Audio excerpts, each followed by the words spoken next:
끝으로 나의 형제들아, 주 안에서 기뻐하라. 너희에게 같은 말을 쓰는 것이 내게는 수고로움이 없고 너희에게는 안전하니라. 우리가 인생을 살아가는 데 있어서 기쁨이라고 하는 것은 없어서는 안 되는 정말 중요한 요소라고 봅니다. 우리가 아까 불렀던 찬송처럼 이 세상에 근심된 일이 많고 참 평안을 몰랐지만, 그러나 주님이 우리 안에 오셔서 참 기쁨, 참 평안을 주신다. 참 우리가 세상을 살면서 기쁨이 없다면 우리가 뭐 어떻게 무슨 재미로 어떤 마음을 가지고 우리가 살아가겠습니까? 만일에 내 인생은 참 기쁘다, 나는 정말 행복하다라고 하는 생각이 안 드는 분이 있다고 하면 그 사람은 정말 행복하지 못할 것입니다. 우리가 꽃을 보면 예쁘다 하는 생각이 들어야 하는 것처럼 내 인생을 생각할 때, 야, 나는 참 행복하다, 나는 참 기쁘다라고 하는 생각이 들어야 되는 것이 마땅하고, 이것이 바로 주님이 원하시는 삶이죠. 만약에 우리가 부모로서 자녀들에게, 야, 너 요즘 어떠냐? 나 불행해요, 나 안 기뻐요. 그러면 여러분, 부모의 마음이 어떠겠습니까? 참 우리 하나님께서 우리를 지으실 때에 우리에게 참 기쁨, 참 평안, 그리고 참 행복을 우리에게 주셨고, 또 우리는 마땅히 그것을 누려야 하는 일이죠. 하나님이 우리 인생을 그렇게 만들어 주셨기 때문에 우리가 그렇게 기뻐하고 감사하고 또 우리가 평안하게 살아가야 하는 것입니다. 하나님은 우리에게 항상 기뻐할 수 있는 그런 조건들을 참 풍성하게 부어주셨습니다. 행복해야 하고 감격할 수 있는 그런 요소들을 분명히 주셨는데, 사도 바울은 빌립보 교인들에게 아주 중요한 그런 핵심적인 인생의 그런 삶에 대한 이야기를 해주고 있는데, 오늘 본문 1절 말씀에서 끝으로 나의 형제들아 주 안에서 기뻐하라, 이것을 말하는 것이 결코 내가 두 번, 세 번 말하는 것이 결코 내가 수고로움이 없다, 나 괜찮다, 뭐 우리 그렇잖아요. 너 행복해야 된다, 기뻐해야 된다, 이런 말들이 부모가 자녀들에게 하는 말이 수고롭습니까? 수고롭지 않아요. 그건 뭐 마땅히 해야 할 일이고, 그래서 마지막으로 끝으로 당부하고 싶은 게 뭐냐? 주님 안에서 기뻐하라. 바울은 성도들을 향하여 이렇게 기뻐하라, 기뻐하라고 말씀을 하고 있습니다.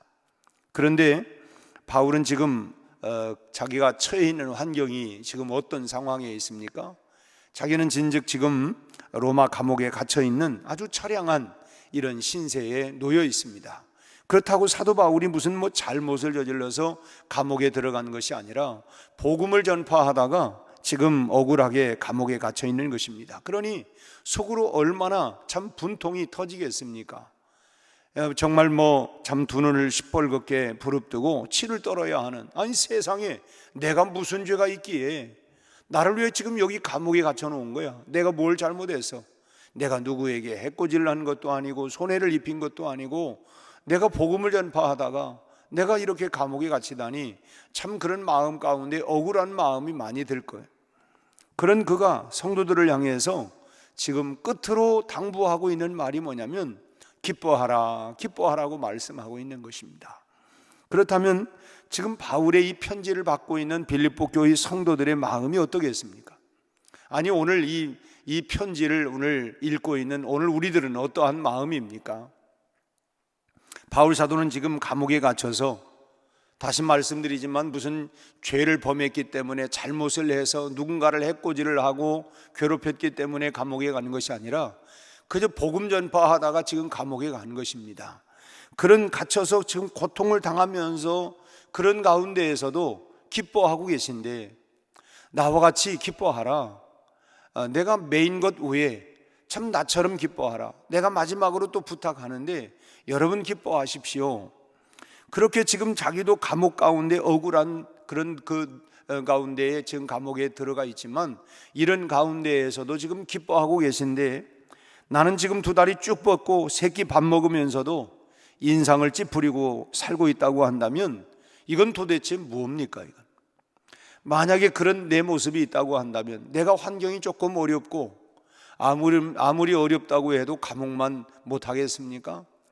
참 그런저런 걸 생각을 해보면 감옥 안에 있는, 또 더군다나 억울하게 지금 누명까지 써가지고 감옥 안에 있는 이 바울은 기뻐하라고 하면서 여러분도 기뻐하라고 지금 말하고 있는데, 참 내 모습은 어떠한 모습인가?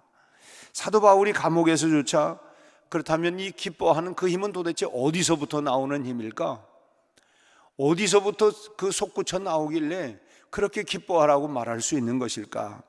빌립보서 다음 장 4장 4절 말씀을 보면 바울은 또 이런 말씀을 합니다. 주 안에서 항상 기뻐하라. 내가 다시 말하노니 기뻐하라. 그 입에서 나오는 것은 기뻐해. 소위 누가 불평하고 하면은 너무 그 불평하지 말고 감사해. 뭐가 그게 감사해요? 그래도 감사해야지. 감사해. 내가 지금 숨쉬고 있는 게 감사하고, 볼 수 있는 게 감사하고, 내가 먹을 수 있고 걸을 수 있고 말할 수 있고, 이거 감사하고, 내가 참 이거 다 감사한 거 아니냐고. 그거 아닌 사람 어디 있냐고. 이 원망 불평하는 사람 보면 또 그래서 저래서. 참 요즘 우크라이나를 보면서 참 과거에 우리가 6.25 사변이 일어났을 때에 저런 처절한 저런 모습이 아니었을까. 참 지구촌에 다시는 이런 전쟁이 일어나지 말아야 된다. 지금 푸틴의 명령 한마디에 군인은 명령으로 살아야 하고, 전쟁이 일어났을 때 명령 그 불복종은 사형 집행하는 거 아닙니까? 이 군인들은 어차피 참 명령에 따라서 움직여야 되는데, 그 외신을 통해서 보니까 20여일 만에 지금 러시아 군인들도 7,000명이 죽었다고 합니다. 그것도 최소한 인원이라고 그래요. 그니 우크라이나는 또 얼마나 많이 참 죽었겠습니까? 어제 뉴스를 보니까 아이들 이렇게 우리로 얘기하면 유치원 같은데 여기에도 그냥 폭력을 가하고, 그냥 이제는 사람 길거리에 있는 사람도 그냥 민간인들도 그냥 학살을 하고, 참 너무너무 끔찍하고, 참 이런 악한 일들이 이 지구상에 일어나서는 절대로 안 될 거예요. 참 이런 일들이 끔찍하게 참 벌어지고 있어서 안타까운데, 참 우리가 생각을 해보면 그런 그 죽음의 고비를 넘어서 우리가 이 나라가 이만큼 발전해 왔고, 다시는 정말 이 땅에 전쟁이 일어나지 않도록 우리가 정말 기도해야 할 것이고, 참 또 김정은은 또 수시로 그렇게 미사일을 발사하기도 하고, 이런 일들이 일어나지 않아야 할 것이고, 참 그 마음 가운데 이런 악한 마음, 독한 마음, 또 참 안타까운 건 혹시라도 2판 4판이다 해가지고 푸틴이 잘못 5판을 해가지고 만약에 핵이라도 눌러버리면 정말 이제는 이 전체적으로 이제 지구상에 또 3차 전쟁이 일어날 수도 있는 것이고, 이런 일들이 벌어지지 않아야 되겠죠.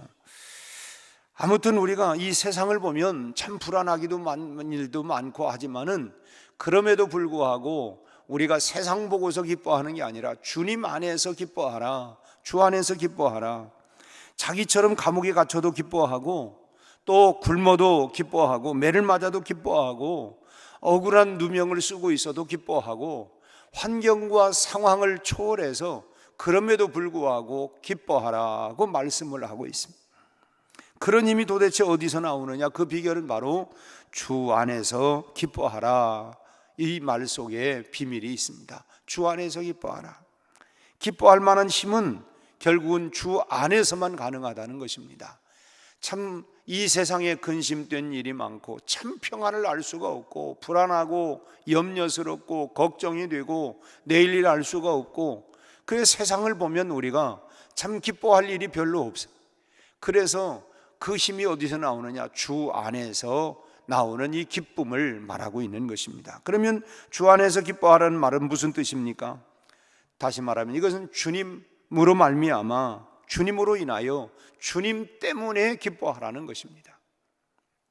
우리는 이미 참 주님의 은혜를 크게 입은 사람들이죠. 에베소서 2장 8절 9절 말씀처럼 너희가 그 은혜를 인하여 믿음으로 말미암아 구원을 얻었나니 이것은 너희에게서 난 것이 아니요 하나님의 선물이다. 행위에서 난 것이 아니니 이는 누구든지 자랑하지 못하게 하려 함이라. 우리의 행위로 우리가 구원받은 것이 아니라 전적인 하나님의 은혜로, 그래서 나 같은 죄인 살리신 주 은혜에 놀라와 잃어버렸던 이 영원한 생명 다시 찾을 수 있도록 하나님의 그 크신 사랑, 정말 하늘을 바다를 먹물로 삼고 하늘을 두루마리 삼아서 하나님이 나에게 베풀어 주셨던 그 은혜와 사랑에 대한 이야기를 다 써도 쓸 수가 없다. 참 이런 찬송 작가의 그런 고백처럼 오늘 우리들이 하나님의 지극한 그 큰 사랑과 은혜로 말미암아 우리가 은혜를 입은 사람들이죠.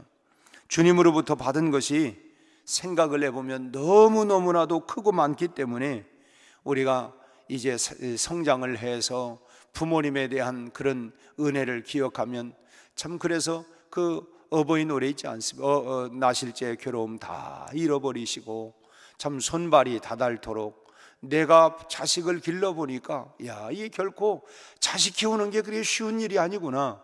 이런 희생, 이런 사랑, 정말 이런 인내, 이것 아니면 이게 한마디로 이게 뭐냐? 사랑이죠, 사랑. 정말 야, 우리 부모님이 사랑 덩어리였구나라고 하는 것을 내가 자식을 길러가면서 드디어 거기에 맞는 환경과 그런 상황에 처해 보고 나니까, 그러니까 야, 이게 정말 사랑 아니고서는 그 부모로부터 흘러나오는 이 사랑, 그 은혜, 그 인내, 그거 아니고서는 정말 이 자식을 길러낼 수 있는 게 아니구나. 그걸 생각하니까 아, 나도 내 부모가 이렇게 길렀겠지. 그래서 이제 돌이켜 정신을 차리고 보니까 나실제 괴로움 다 잃어버리고 날 때 그냥 저절로 나옵니까? 그리고 이제 손발이 다닳도록 그렇게 사랑해 주었던 그것을 다시 한번 생각하는 것처럼 주님의 은혜를 생각하니까 나 같은 죄인 참 살리기 위하여 십자가에 달려 돌아가신 하나님의 지극한 사랑, 이제 이런 것들이 결국은 뭐냐면 주님 안에서 내가 기뻐할 이유가 된다라고 하는 것입니다.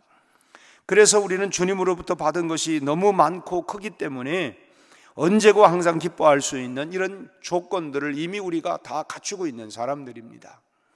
몇 가지를 정리를 해보면, 첫째는 우리는 주님의 십자가 사랑으로 말미암아 죄 용서를 받았지요. 그래서 사망에서 생명으로, 저주에서 우리가 축복의 인생으로, 마귀의 자녀가 하나님의 자녀로 우리의 신분이 완전히 우리가 변화가 일어난 것 아닙니까?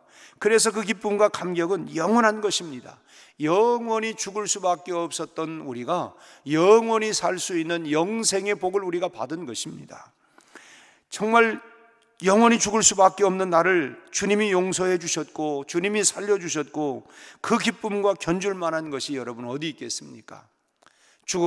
이미 죽었던 사람을 살려냈는데, 여러분 우리가 부활절만이 아니라 이미 우리가 영적으로는 죽었던 나를 다시 주님의 십자가의 사랑으로 말미암아 우리가 살아난 것입니다. 그러니 여러분 이 기쁨을 어디에다가 우리가 견줄 수 있겠습니까?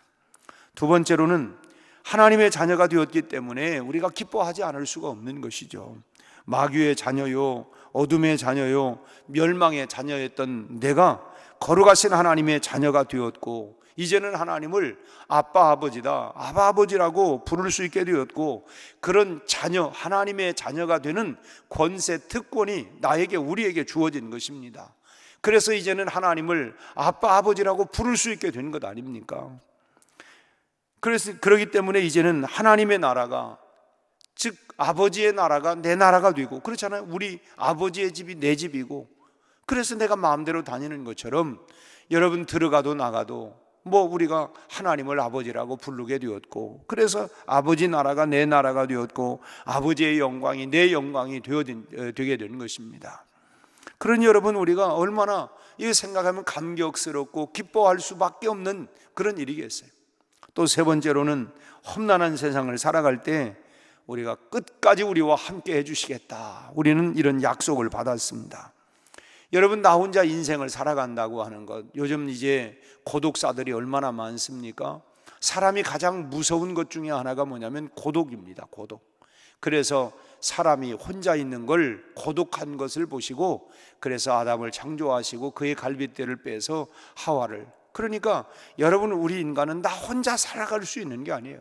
관계 속에서 살아가는 것입니다. 그래서 부부를 이렇게 주었고 결국은 요즘 지금 뭐 참 현격하게 어제도 뉴스를 보니까 10만 대로 이렇게 결혼, 물론 뭐 코로나 연이어 3년째가 이어지다 보니까 결혼도 차일피일 미루는 일들도 있지만 또 기이한 현상은요, 어제 뉴스를 보니까 5쌍 중에 4쌍이 연상녀고 그렇게 일반적으로 뭐 그게 꼭 무슨 뭐 맞다 틀리다라기보다는 일반적으로 우리가 보면은 뭐 대개는 남자가 그 위고 여성들이 좀 나이적으로 그 연하였는데 이제는 바뀌어 가지고 보통 연상녀가 5쌍이면 4쌍은 여성이 나이가 많고 한 쌍만 이게 그 확률적으로 지금 남자가 아래라는 거예요. 지금 결혼 트렌드가 지금 사회적 트렌드가 그런다는 것입니다. 그래서 참 그런 일들이 참 이런, 그래서 뭐 보통 무슨 뭐 4살에서 8살 뭐 거의 뭐 10몇 살까지도 참 옛날에 뭐 참 그 어린아이를 키워가지고 신랑 만든 꼬마 신랑이라고 그래가지고 과거에 뭐 그런 일이 있었는데 지금 이제 그런 시대가 되어가나 할 정도로 참 이렇게 되었습니다. 아무튼 우리가 중요한 건 뭐냐면 이 세상을 우리가 나 혼자 살아갈 수가 없고, 여러분 얼마나 험난합니까? 또 우리가 새벽길 밤길 혼자 걷는 것보다 우리가 누군가 함께 동행자가 있으면 마음이 든든하지 않습니까? 우리가 험악한 인생을 나 혼자 두지 아니하고 내가 세상 끝나는 날까지 너희와 항상 함께 임마누엘 하겠다, 함께 동행해 주겠다. 내가 매일 기쁘게 순례의 길 행하면 주의 팔이 나를 돌보시며 나와 늘 함께하고 주님이 내 손을 꼭 붙잡고, 그래서 우리 그런 찬송가, 주님이여 이 손을 꼭 잡고 가옵소서. 사실은 주님이 우리를 세상 끝날까지 함께 해 주시겠다는 거예요. 그래서 참 주님께서 내가 매일 기쁘게 참 순례의 길 행함은 주의 팔이 나를 안보하며 주님이 나와 함께 하시고 동행해 주시고 함께 걸어가고, 그래서 마태복음 1장 23절에서도 내가 세상 끝나는 데까지, 즉 임마누엘, 주님의 이름이 임마누엘이고, 또 이제 마태복음 28장 18절에서도 세상 끝나는 날까지 너희와 항상 함께 있겠다. 그런 축복을 우리가 영원히 누리고 살아가는 그 사람들이 바로 저와 여러분들입니다. 그러기에 우리가 감사하고 기뻐하는 일이죠. 끝으로 우리에게는 약속된 미래에 대한 기쁨이 있습니다.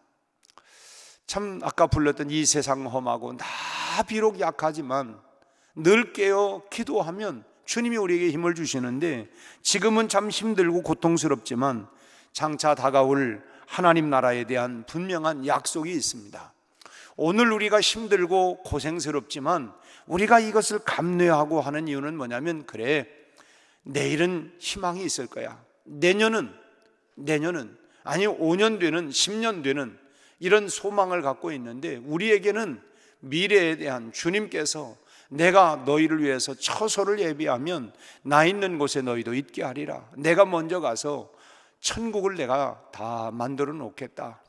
여러분, 하나님 나라에 대한 약속을 우리는 받고 살아가고 있습니다. 비록 우리가 이 땅에서는 여러 가지 환경적으로, 상황적으로, 경제적으로, 건강 때문에 우리가 염려하기도 하고 걱정하기도 하고 이런 부분들도 있지만, 그러나 우리 주님께서 이미 우리를 위해서 완벽하게 만들어 놓은 약속된 미래가 우리에게는 있습니다. 그래서 그 미래가 저 높은 곳을 향하여 날마다 우리가 나아가고 내 뜻과 정성을 다하여 그의 나라를 바라보면서 우리에게는 그런 소망이 있기 때문에 기뻐할 수 있는 것이죠. 영원한 생명에 대한 약속이 있습니다. 성도의 승리가 약속되어 있습니다. 거기서 오는 기쁨은 세상이 줄 수 없는 정말 신비스러운 기쁨이 아니겠습니까? 그래서 성도에게 기쁨은 바로 이 비밀을 우리가 가지고 있기 때문에, 이 비밀이 있기 때문에 우리가 기뻐할 수 있는 것이죠.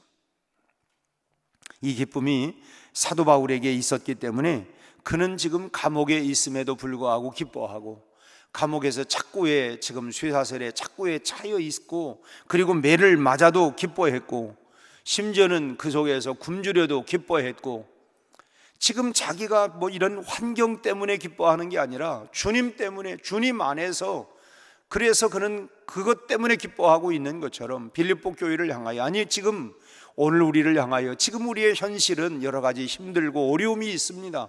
그렇지만은 우리의 그런 미래, 앞으로를 바라보면서 우리가 주님 안에서, 주님 때문에, 주님으로 인하여 기뻐하라는 것입니다. 주 안에서 주님 때문에, 주님으로 말미암아 기뻐하라는 것이죠.